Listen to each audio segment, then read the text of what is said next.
Let's read the Bible together. This is Mark chapter 14, 43, the betrayal and arrest of Jesus. Then, while he was still speaking, Judas, one of the 12, arrived, accompanied by a crowd with swords and clubs, who had come from the chief priests, the scribes, and the elders. His betrayer had arranged a signal with them, saying, "The man I shall kiss is the one. Arrest him and lead him away securely." He came and immediately went over to him and said, "Rabbi," and he kissed him. At this, they laid his hands on him and arrested him. One of the bystanders drew his sword, struck the high priest's servant, and cut off his ear.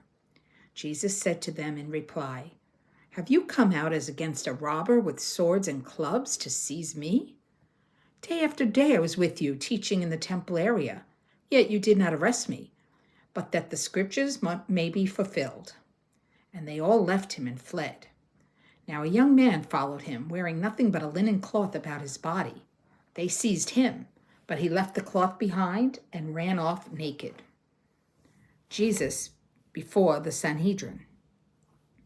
They led Jesus away to the high priest, and all the chief priests and the elders and the scribes came together. Peter followed him at a distance into the high priest's courtyard and was seated with the guards, warming himself at the fire. The chief priests and the entire Sanhedrin kept trying to obtain testimony against Jesus in order to put him to death, but they found none.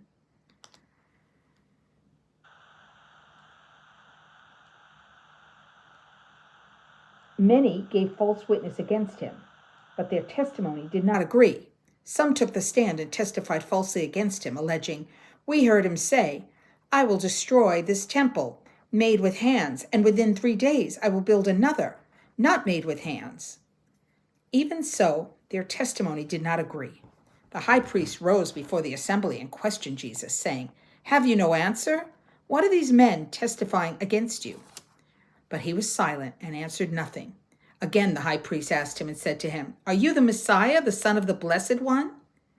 Then Jesus answered, "I am, and you will see the Son of Man seated at the right hand of the power and coming with the clouds of heaven." At that the high priest tore his garments and said, "What further need have we of witnesses? You have heard the blasphemy. What do you think?" They all condemned him as deserving to die. Some began to spit on him. They blindfolded him and struck him and said to him, "Prophesy!" And the guards greeted him with blows. Amen.